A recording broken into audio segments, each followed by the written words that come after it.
es a través de su palabra, como somos edificados constantemente. Es a través de su palabra, como el hombre va entendiendo la voluntad de Dios. Es a través de su palabra como nuestra fe va creciendo día tras día. Es a través de su palabra como Dios va esculpiendo y va formando a Cristo en nosotros. Así que, finalmente, el apóstol Pablo, después de todas las peripecias de la tempestad, del naufragio, los 3 meses en Malta y la recepción que tuvo primeramente a 50 kilómetros en la Vía Apia, después en las 3 tabernas a 50 kilómetros de Roma, ahora con una enorme comitiva, acompañado por los soldados, por los presos que estuvieron en el naufragio, el apóstol Pablo llega a Roma. Dice el pasaje: cuando llegamos a Roma, el centurión entregó los presos al prefecto militar. Sabemos por la historia quién era este prefecto militar. Era el general más importante de la guardia personal del emperador Nerón, que se llamaba Burro, pero no tenía nada de burro. Era un hombre muy inteligente, un extraordinario político, un hombre al que amaban muchísimo en Roma.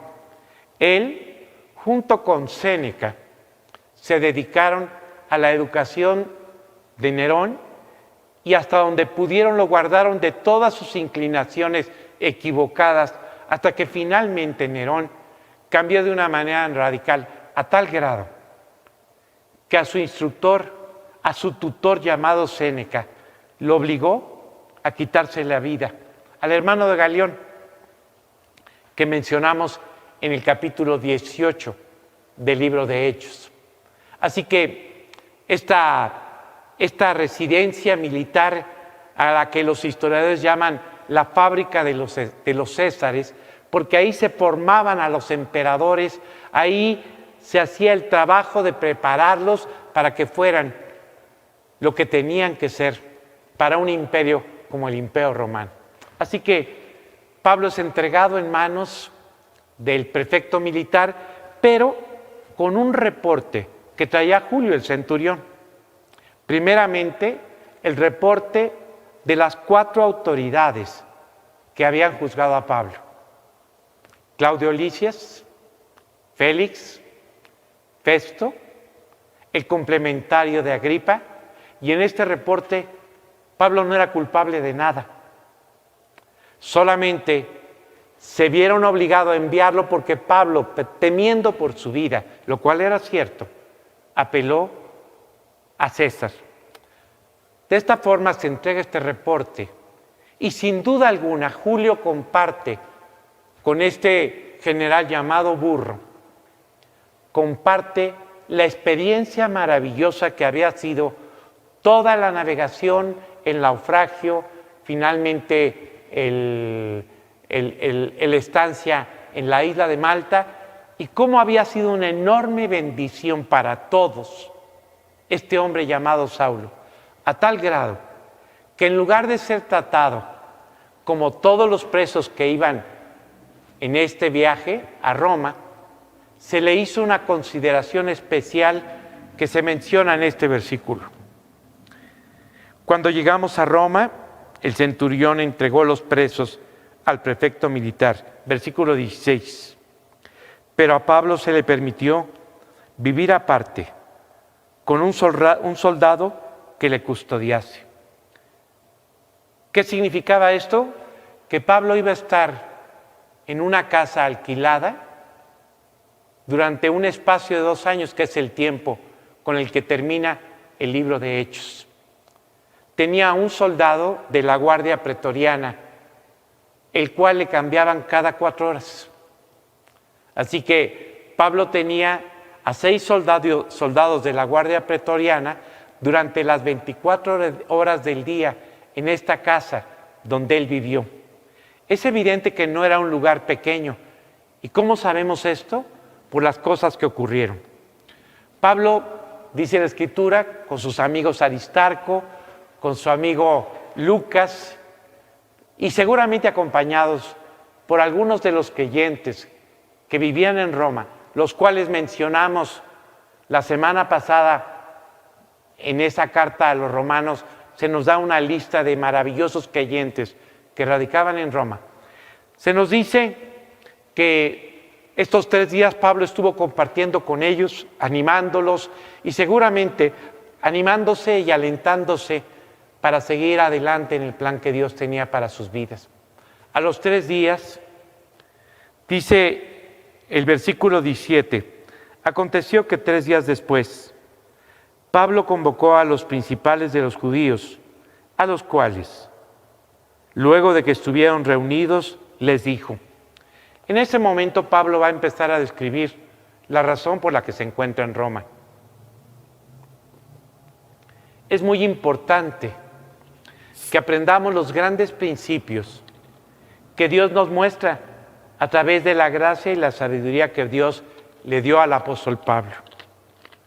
En primer lugar, una preocupación genuina por el pueblo de Israel. El pueblo de Israel no era bien visto en Roma, y menos los judíos en Roma no eran exactamente personas bien vistas. Habían generado conflictos, dificultades, aunque seguramente había muchos judíos, y de hecho la historia así lo menciona, que se movían en las más altas esferas de la nobleza romana. Sin embargo, Pablo en este momento tiene que tener mucho cuidado. ¿Por qué? Porque los judíos de Jerusalén actuaron indebidamente con un ciudadano romano llamado Pablo. Independientemente de que hubiera sido fariseo, ellos habían roto todas las leyes, habían violentado todas las circunstancias para provocar la muerte de un ciudadano romano, lo cual provocó que Pablo apelara. Así que en este momento, a la hora que Pablo convoca a los principales líderes judíos que hay en Roma, él tiene mucho cuidado para, no crear una situación antagónica hacia el pueblo judío en Roma. En segundo lugar, no convertirse de alguna forma en una víctima cuando en realidad él sabía que Dios lo estaba guiando. Y en tercer lugar, entender que por la voluntad de Dios él tenía esa oportunidad maravillosa para poder compartir con ellos el Evangelio. La semana pasada comenté que había en Roma 18 sinagogas. Quiero decirte que de repente lees algunas fuentes históricas y algunas difieren. Algunos libros dicen 18 sinagogas. El domingo hoy estudiando este pasaje, vi una fuente que decía que eran 13. Pero finalmente hay un testimonio de la comunidad judía en Roma y eran personas de gran relevancia. Así que es a estos líderes a los que Pablo convoca para explicarles con mucho cuidado cuál era la situación por la que él se encontraba en Roma. Desde luego que tenía que aclarar que él no había cometido ningún delito, tenía que declarar su inocencia y por qué se encontraba en este momento en el tribunal de Nerón. Dice el versículo, yo, varones hermanos, estoy en el versículo 17, no habiendo hecho nada contra el pueblo, ni contra las costumbres de nuestros padres, he sido entregado preso desde Jerusalén en manos de los romanos, los cuales, habiéndome examinado, me querían soltar. Hablo de Claudio Lisias, hablo de Félix, hablo de Festo, el que lo sustituyó como gobernador en Judea, hablo del mismo Agripa, por no haber encontrado, versículo 18, por no haber en mí ninguna causa de muerte. Pero poniéndose los judíos, me vi obligado a apelar a César, no porque tenga de qué actuar, no porque tenga de qué acusar a mi nación. Aquí tiene mucho cuidado de no levantar un antagonismo hacia el pueblo de Israel. Así que por esta causa os he llamado para veros y hablaros, porque por la esperanza de Israel estoy sujeto en esta cadena. Quiero decirte que la narración de Lucas resume todo lo que el apóstol Pablo está tratando de compartir con los líderes judíos. ¿Cuál es la esperanza de Israel? La esperanza de Israel es la esperanza de la resurrección. Ahora que estamos ante vicisitudes muy especiales, donde la muerte campea por las calles de todo el mundo a través de una pandemia. Desde luego que esto no quiere decir que sea la única razón por la cual la gente está muriendo, pero que ha sembrado el temor entre todos nosotros, entre todos los seres humanos. Quiero decirte que hay una promesa maravillosa que Dios nos ha dado, que se llama la resurrección. La vida, a través de lo que nos enseña la Escritura, está limitada, tiene un comienzo y tiene un término. ¿A qué venimos a esta tierra? Venimos a tomar una decisión que tiene que ver con la eternidad. La Biblia dice que los hombres, después de esta muerte, nos encontraremos en la eternidad. Y habla la Biblia de la resurrección para muerte, es decir, donde lo que fuiste en esta vida se confirma en la eternidad y desgraciadamente todo lo que hicimos mal se tiene que pagar en un lugar llamado infierno. Pero hay una resurrección, la verdadera resurrección, la que todos anhelamos y esperamos que podamos vivirla. Se llama la resurrección para vida. Es decir, partir de esta vida a la otra y en lugar de descubrirte pagando por tus pecados, descubrirte en el cielo. Qué maravilloso despertar, cerrar los ojos ante la dificultad que haya provocado la muerte para abrirlos en la presencia de Dios. Y tú me dirás, Juan Manuel, ¿y cómo es posible que esto pueda vivirse? ¿Cómo es posible que un hombre pueda tener esta seguridad de resucitar en la presencia de Dios? La Escritura dice que al enviar a Cristo a la cruz, Dios tenía en mente darte la vida eterna, darte la esperanza de resucitar y abrir los ojos en la eternidad a su lado. Cuando Cristo pagó por tus pecados en la cruz, es para que tú no tuvieras que hacerlo, para siempre en el infierno. Ese perdón, esa salvación lograda en la cruz, tú la tienes que aceptar. ¿Cuándo? Cuando tienes la oportunidad de escucharlo. Cuando oyes esta propuesta de perdón y de salvación. Quiero decirte que el plan de Dios no es nada más otorgarte el perdón de tus pecados. El plan de Dios es cambiar tu vida. ¿Sí? Tú lo sabes, yo lo sé. Todos los hombres tenemos que cambiar. Todos los hombres necesitamos un profundo cambio al interior de nuestras vidas. El hombre no ha hecho otra cosa más que a través de la historia dar testimonio de su corrupción y de su incapacidad para sacar adelante su vida. Ahora estamos viviendo una enorme crisis. Algunos piensan que es la gran oportunidad para cambiar, y sin duda lo es, como cualquier otra crisis. Pero hay un problema: el egoísmo humano, la corrupción del corazón, la maldad del hombre, que desgraciadamente no sabe aprovechar las grandes oportunidades. A ti Dios te está dando, si todavía no has invitado a Cristo a vivir a tu corazón, la oportunidad de salvarte. Dios no solo quiere otorgarte la salvación, quiere cambiar tu vida. Tú decides seguir siendo quien siempre has sido y que no te permite de ninguna manera disfrutar la vida. Partir de esta vida sin experimentar la transformación que solo Dios puede hacer, te llevará a la eternidad, a vivir para siempre con tu peor enemigo que eres tú. Ciego, culpable, con una conciencia que simplemente le reprochará todas sus acciones por toda la eternidad. Esto es por lo que Cristo murió. Esta es la razón por la que Él fue a la cruz, Él puede cambiar tu vida. Él puede entrar a vivir a tu corazón. Y puede ser hecho una nueva creación. Así que invitar, aceptar la salvación implica que le pidas perdón a Dios por todos tus pecados. Y que aceptes la salvación lograda por Cristo en la cruz. Pero también es importante que des el paso fundamental, que le pidas a Dios que entre a vivir a tu corazón y cambie tu vida. Esa es la esperanza de la cual Pablo está hablando con los líderes judíos que hay en Roma. La esperanza de Israel, porque por la esperanza de Israel, versículo 20, estoy sujeto con estas cadenas.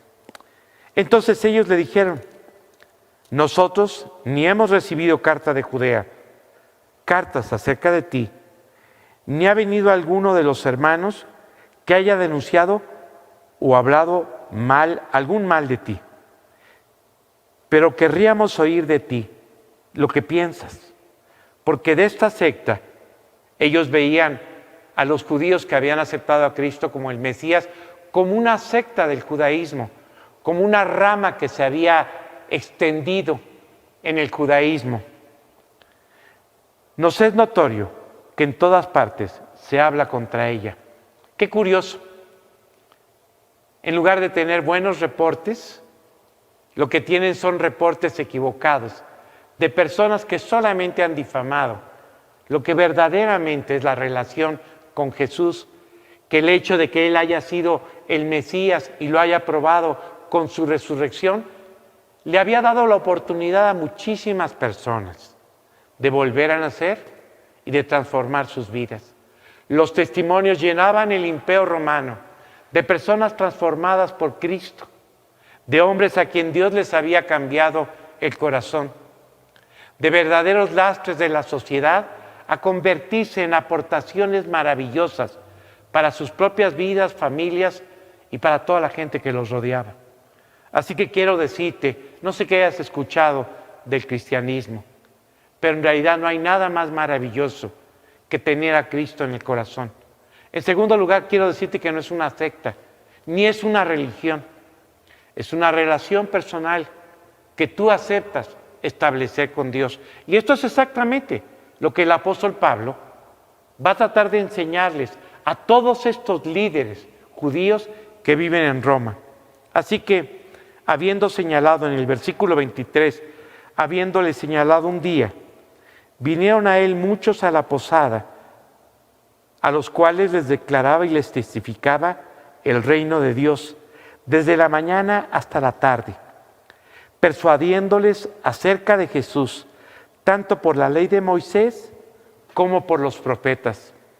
Puedo imaginarme al apóstol Pablo, habiéndole sugerido a todos los creyentes que le acompañaban, que llevaran los documentos del Antiguo Testamento que había en todas las sinagogas de Roma, para poder mostrarles a los líderes judíos, y seguramente ellos también llevaron parte de los documentos, de tal manera que ese día señalado tuvieron las Escrituras abiertas.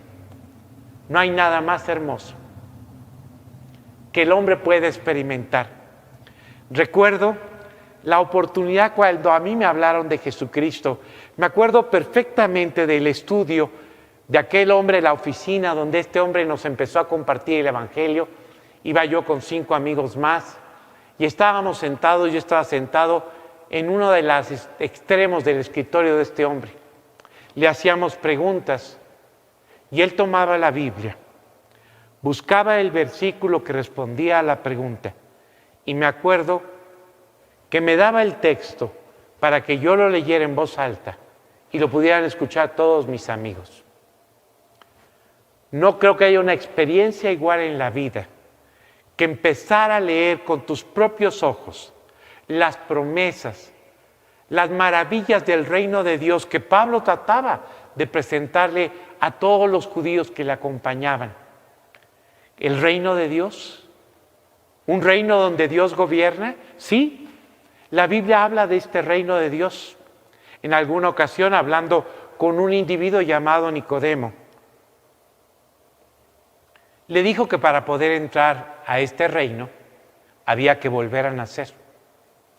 Porque en este reino es un reino espiritual al que tú accedes cuando aceptas tener vida espiritual, cuando aceptas que Dios entre a morar a tu corazón, cuando aceptas el perdón de tus pecados. A este reino espiritual, a donde uno es llamado a acceder, dice la Biblia que ahí se hace la voluntad de Dios. ¿Te acuerdas en aquella famosa oración que se repite a veces sin sentido por todo el cristianismo? Hágase tu voluntad, así en la tierra como en el cielo. Que venga tu reino a esta tierra. Esa oración se contesta el día en que Dios puede establecer al interior de tu vida su gobierno y su voluntad, cambiando lo que eres, haciendo de ti una nueva persona para que puedas vivir de acuerdo a lo que Él pide. Es imposible que tú o que yo podamos agradar a Dios con nuestro comportamiento. Por naturaleza somos hostiles, opuestos y rebeldes a Dios. Cuando volvemos a nacer, somos transformados en hijos de Dios, en hijos de Dios. Somos hechos una nueva creación, conforme a la imagen del Señor Jesucristo, para caminar en una vida completamente nueva, la cual solamente Dios puede producir. Una vez que Dios entra al corazón, empieza a producir al interior del hombre que lo invita a su vida, el querer como el hacer, por su buena voluntad. Esta noche, Dios puede cambiar tu vida. Estás escuchando, estás viendo la escena, tengo la Biblia abierta compartiendo contigo estos preciosos textos que te invitan a tener claridad de las verdades que Dios se propuso a través de Cristo. Pasando por todo el Antiguo Testamento les mostraba que Jesús era el Mesías, les mostraba que necesitaba morir por nuestros pecados. En la mente del pueblo de Israel, que tenía una expectativa de un Mesías que simplemente vendría a derrocar a los gobiernos que ejercían tiranía sobre Israel y que los haría finalmente libres. Ellos no concebían a un rey redentor que primero tuviera que entregar su vida, después levantarse de los muertos para verdaderamente liberar al hombre. La libertad, la independencia, el verdadero proyecto de Dios para la vida del hombre es que Cristo te pueda hacer libre, pero libre de lo que está mal en ti. Este es el plan de Dios para todos los hombres, en todas las edades. Continuamos leyendo. Ese día, te imaginas, desde la mañana hasta la tarde, estuvieron examinando todas las Escrituras. Algunos estaban de acuerdo o asentían a lo que se les decía, pero otros no creían. Y como no estuviesen de acuerdo entre sí, al retirarse les dijo Pablo esta palabra. Aquí hay una situación muy especial. Fíjate que muchas personas son impactadas por el mensaje de Dios, pero a veces lo escuchan, con otras que lejos de responder al llamado de Dios, se manifiestan en rebelión hacia Él y a veces influyen en aquellos que, escuchando con atención, para que no puedan salvarse, levantan argumentos y discuten sobre los conceptos sin tener otro propósito que el tropezar o impedir que la persona pueda entender con claridad el mensaje. En este instante, seguramente hay muchas cosas, muchas ideas, filosofías, conceptos religiosos que posiblemente combaten en tu mente, tratando solamente de impedir que des los pasos o el paso al que Dios te ha llamado, es decir, el paso hacia la salvación. Este es el momento en el que Dios quiere transformar tu vida y hacer de ti una nueva persona. ¿Te gustaría salvarte? Es necesario que hagas a un lado las estructuras que solamente argumentan, no te sirven para nada. Te han servido como tema de conversación en cualquier charla con los amigos o en un café, pero de ninguna manera han resuelto tus problemas. Este es el momento para que le des la oportunidad a Dios de entrar a vivir a tu corazón. Porque lo que vamos a leer en este momento, no quiero que se convierta en tu sentencia. No quiero que tú caigas en el supuesto señalado aquí por el apóstol Pablo, porque en ese momento, al ver la rebelión, las contradicciones, la manera como se tropezaban unos a otros, los que más o menos habían tenido una buena actitud, la cambiaron por los argumentos de los demás y finalmente se dejaron llevar por ellos. Así que, para sorpresa de ellos, descubrieron que no solamente en la Escritura se habla del perdón, de los planes, del propósito y la razón que Dios tuvo al enviar a Jesucristo a esta tierra. También se habla de nuestras actitudes, también se habla de nuestras reacciones, también se habla de la rebelión del hombre que absurdamente, en lugar de usar sus sentidos para llegar a la salvación, los usa de la manera que menos nos podemos imaginar.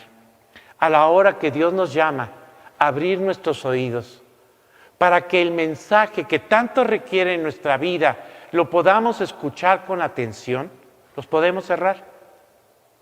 En el momento que Dios nos está llamando a abrir los ojos a la respuesta y a la solución que Dios plantea a través de la Escritura, los podemos cerrar. Y la Biblia habla de esta tragedia.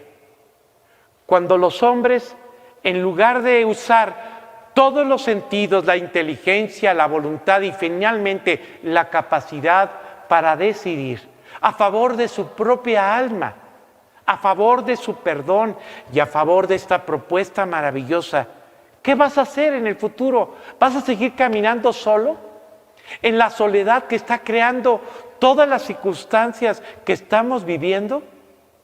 ¿O te vas a dar la oportunidad de comenzar una relación personal con Dios, a través de la cual la soledad será abandonada por una comunión personal con Dios, la cual te llenará de gozo y te dará toda la fe que requieres para vivir los problemas que tengas que enfrentar?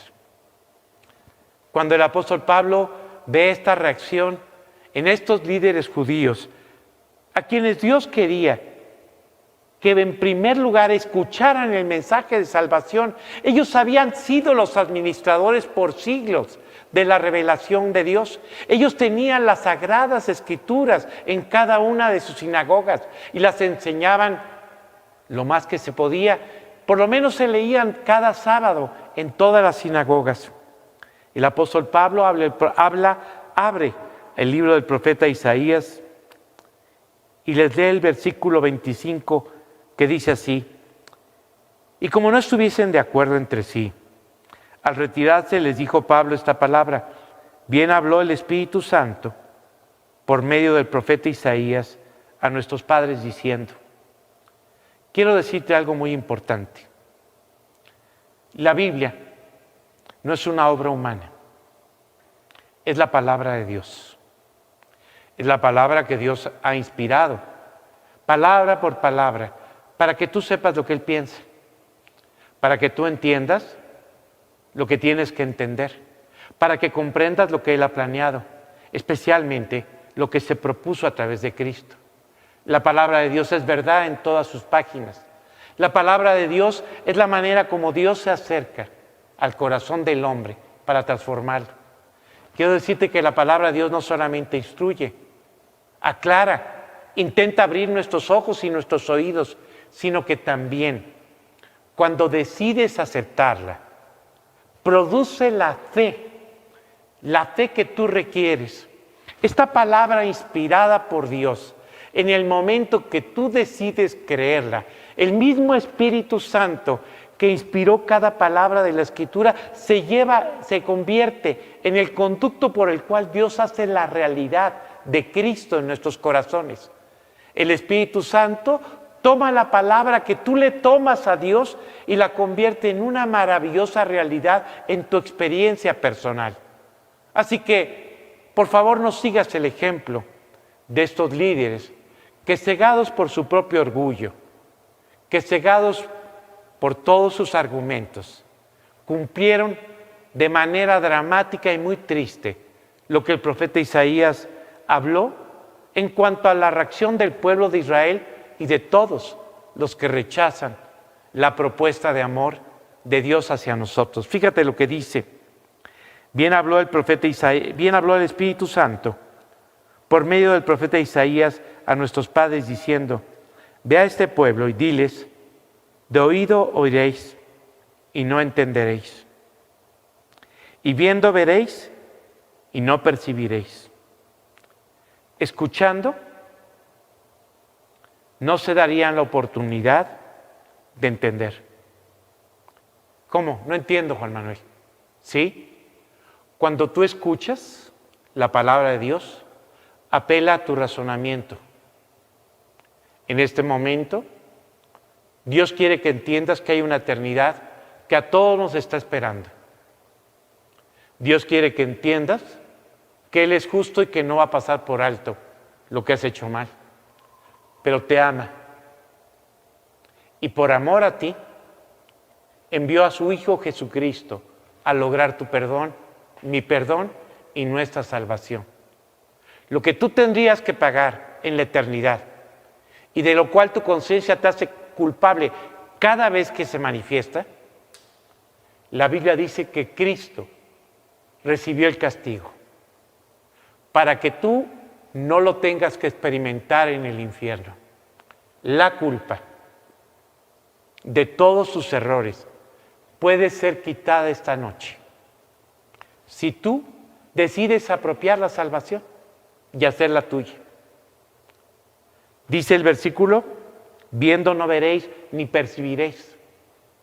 Tú puedes tomar la decisión de cerrar tus ojos a esta propuesta o abrirlos ante la gran comunión, ante la gran salvación, ante el gran perdón al que Dios te invita. Continúa diciendo: porque el corazón de este pueblo se ha engrosado y con los oídos oyeron pesadamente y sus ojos han cerrado. Esta actitud, ¿sabes para qué la tomaron? Dice el profeta Isaías: para que no vean con los ojos, oigan con los oídos, entiendan de corazón, se convierten y yo los sane. No cometas este error. Dios quiere que entiendas con el corazón el vacío, la insatisfacción, la falta de sentido en la vida que estás viviendo en tu corazón, junto con todas las frustraciones que provocan. Dice la Escritura que en este momento Dios te está llamando a que razones y decidas continuar en esta condición o invitar a Cristo a vivir a tu corazón. Tomarle esta noche la palabra, te conviertas, dejes de ser la persona que siempre fuiste para ser la persona que Dios planeó que fueras. Y yo lo sane. Tú sabes lo que significa ser sanados de todas nuestras debilidades, de todos los pecados y la esclavitud que originan, y empezar a vivir una vida victoriosa, una vida nueva. Solamente tienes que tomar la decisión de volver a nacer. El apóstol Pablo, después de leerlos, les dijo: sabed pues que a los gentiles es enviada esta salvación de Dios. Ustedes no la quieren. Hay muchas personas en el mundo que la están tomando. Y ellos oirán por toda la tierra, por todos los rincones de este planeta. Hay hombres que han tomado la decisión. Pero esta es tu noche. Esta es la oportunidad que Dios te ha brindado. Y cuando hubo dicho esto, los judíos se fueron, teniendo una discusión entre sí, una gran discusión entre sí. Podemos discutir lo que quieras, no sirve para nada en la eternidad. Podemos argumentar todo lo que se te ocurra, tampoco te ayuda. Lo que necesitas es una vida nueva. Y Pablo permaneció, dice el versículo 30 del libro de Hechos, del capítulo 28. Pablo permaneció 2 años enteros en una casa alquilada y recibía a todos los que a él venían, predicando el reino de Dios y enseñando acerca del Señor Jesucristo abiertamente y sin impedimento. Así que los siglos pasan, los que predicaron en aquel tiempo ya están en el cielo, los que se convirtieron ya están en la eternidad con Dios, los que lo rechazaron desgraciadamente están en el lugar que escogieron, en el lugar de castigo, en la prisión eterna, en donde Dios hace justicia. Si tú quieres invitar a Cristo a vivir a tu corazón, te voy a leer este versículo que no puedo olvidar. Aquella noche que te decía que me abrieron la Biblia y cuando me enseñaron este versículo, cada vez que lo leo, me sigue asombrando que pueda existir una promesa como esta. He aquí, yo estoy a la puerta y llamo. Si alguno oye mi voz y abre la puerta, entraré a él, cenaré con él y él conmigo. ¿Quieres abrir la puerta del corazón? ¿Quieres ser sanado por Dios? ¿Quieres convertirte? Abre tus ojos a la mano que está tocando la puerta de tu corazón y dile que quieres que entre. Dile a Jesús que quieres que entre a tu vida. Tienes que pedirle perdón por tus pecados aceptando la salvación lograda en la cruz y pidiéndole que transforme tu vida. Si lo quieres hacer, yo voy a terminar esta plática orando contigo. Te voy a acompañar en esta oración para que tú te dirijas a Dios y vuelvas a nacer. Comiences una relación personal con Dios. Acompáñame y dirígete a Dios en estos términos. Señor, quiero darte gracias por darme la oportunidad de ver tu palabra, por escuchar que has llegado hasta la puerta de mi corazón y darle la oportunidad a mi corazón de ser transformado. En este momento te doy gracias porque he comprendido lo que realmente pasó en la cruz, el lugar donde tú aceptaste pagar por todos mis pecados para evitar que yo lo tuviera que hacer en el infierno. Entendiendo que de esta forma me otorgaste el perdón de mis pecados. En este momento quiero pedirte que me perdones. Perdóname de todo lo que he hecho mal. Me es imposible recordar todas mis faltas. Pero tú pagaste más de lo que yo puedo recordar. Pagaste todo. Perdóname de todo el mal que yo he hecho en mi vida. Y quiero hacer mía esta salvación lograda en la cruz. Y ahora no quiero dejarte afuera. Jesús, entra a mi corazón, cambia mi vida, haz de mí una nueva persona, capaz de seguirte y obedecerte. Y a partir de este momento y para siempre, quiero que tú seas mi Señor y que tú conduzcas mi vida. Te pido esto en el nombre de Cristo Jesús. Amén. Si invitaste a Cristo a vivir a tu corazón, tú vas a ser testigo de la presencia de Él en tu vida, transformándote y guiándote. A ti, que como creyente has venido siguiendo los pasos de esta maravillosa enseñanza, te quiero agradecer que me hayas acompañado durante toda esta exposición del libro de Hechos, lo cual nos ha ayudado a todos a crecer en el conocimiento, en la comprensión de su palabra. Vamos a arrancar un nuevo estudio de la Escritura que yo considero único, singular y extraordinario. Y espero que nos podamos ver y oír a través de este medio. A todos los que estamos unidos a través de la fe en este cuerpo maravilloso que es la Iglesia y que por la gracia de Dios mantenemos nuestro amor y unidad entre nosotros, que Dios nos bendiga.